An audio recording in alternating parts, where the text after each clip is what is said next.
সপ্তাহ আগে নিম্নচাপের বৃষ্টিতে দক্ষিণবঙ্গের বিস্তীর্ণ অঞ্চল জলমগ্ন হয়েছিল। বিশেষ করে ডিভিসির ছাড়া জল বিভিন্ন এলাকাকে রীতিমতো ভাসিয়ে নিয়ে গিয়েছিল।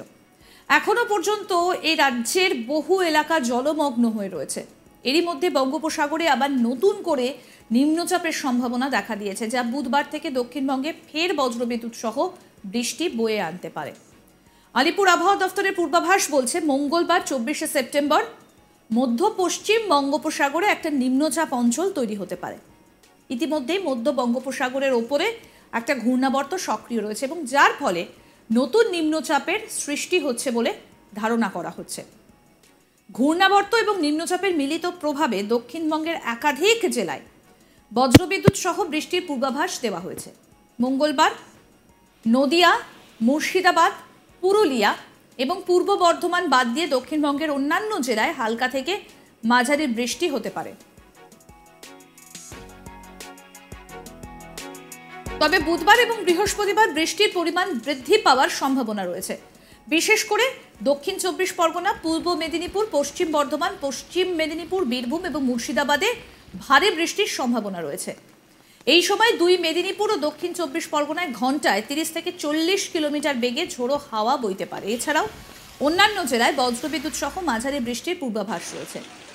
শুধু দক্ষিণবঙ্গ নয়, উত্তরবঙ্গেও আগামী কয়েকদিন ধরে ভারী বৃষ্টির পূর্বাভাস রয়েছে। মঙ্গলবার ও বুধবার মালদা, উত্তর দিনাজপুর, দার্জিলিং, জলপাইগুড়ি, কালিম্পং, আলিপুরদুয়ার এবং কোচবিহারের কিছু এলাকায় ভারী বৃষ্টি হতে পারে। শুক্রবার দার্জিলিং, কালিম্পং, জলপাইগুড়ি এবং আলিপুরদুয়ারে ভারী বৃষ্টির সম্ভাবনা রয়েছে।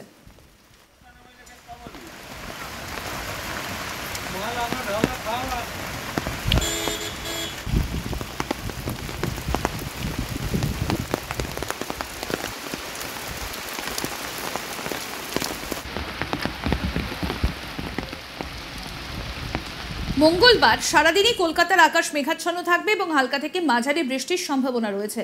শহরের সর্বোচ্চ তাপমাত্রা থাকতে পারে 34 ডিগ্রি সেলসিয়াস এবং সর্বনিম্ন তাপমাত্রা 28 ডিগ্রি সেলসিয়াসের আশেপাশে থাকবে।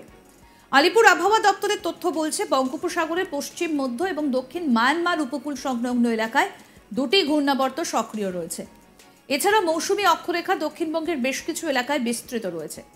একই সঙ্গে অন্ধ্রপ্রদেশ উপকূল থেকে দক্ষিণ মায়ানমার উপকূল পর্যন্ত একটা দীর্ঘ অক্ষরেখা তৈরি হয়েছে, যা এই আবহাওয়ার পরিবর্তনে ভূমিকা রাখছে।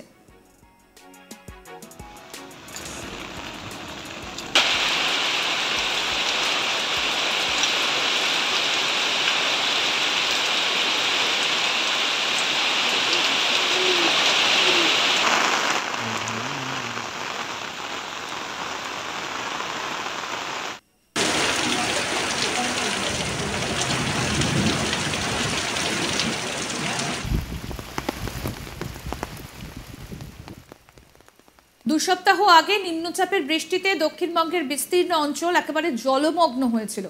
বিশেষ করে ডিভিসি থেকে জল ছাড়ার ফলে এখনো বহু এলাকায় জল জমে রয়েছে। এরই মধ্যে বঙ্গোপসাগরে নতুন করে নিম্নচাপের সম্ভাবনা দেখা দিয়েছে, যা বুধ থেকে দক্ষিণবঙ্গে ফের বজ্রবিদ্যুৎ সহ বৃষ্টি বয়ে আনতে পারে। আলিপুর আবহাওয়া দফতরের পূর্বাভাস বলছে, মঙ্গলবার 24শে সেপ্টেম্বর মধ্য পশ্চিম বঙ্গোপসাগরে একটা নিম্নচাপ অঞ্চল তৈরি হতে পারে। ইতিমধ্যেই মধ্য বঙ্গোপসাগরের ওপর একটা ঘূর্ণাবর্ত সক্রিয় রয়েছে, যার ফলে নতুন নিম্নচাপের সৃষ্টি হচ্ছে বলে ধারণা করা হচ্ছে। ঘূর্ণাবর্ত এবং নিম্নচাপের মিলিত প্রভাবে দক্ষিণবঙ্গের একাধিক জেলায় বজ্রবিদ্যুৎ সহ বৃষ্টির পূর্বাভাস দেওয়া হয়েছে। মঙ্গলবার নদিয়া, মুর্শিদাবাদ, পুরুলিয়া এবং পূর্ব বর্ধমান বাদ দিয়ে দক্ষিণবঙ্গের অন্যান্য জেলায় হালকা থেকে মাঝারি বৃষ্টি হতে পারে। তবে বুধবার ও বৃহস্পতিবার বৃষ্টির পরিমাণ বৃদ্ধি পাওয়ার সম্ভাবনা রয়েছে। বিশেষ করে কোথায় কোথায় দক্ষিণ 24 পরগনা, পূর্ব মেদিনীপুর, পশ্চিম বর্ধমান, পশ্চিম মেদিনীপুর, বীরভূম এবং মুর্শিদাবাদে ভারী বৃষ্টির সম্ভাবনা রয়েছে। এই সময় দুই মেদিনীপুর ও দক্ষিণ 24 পরগনায় ঘন্টায় 30 থেকে 40 কিলোমিটার বেগে ঝোড়ো হাওয়া বইতে পারে। এছাড়াও অন্যান্য জেলায় বজ্রবিদ্যুৎ সহ মাঝারি বৃষ্টির পূর্বাভাস রয়েছে। শুধু দক্ষিণবঙ্গ নয়, উত্তরবঙ্গেও আগামী কয়েকদিন ধরে ভারী বৃষ্টির পূর্বাভাস রয়েছে।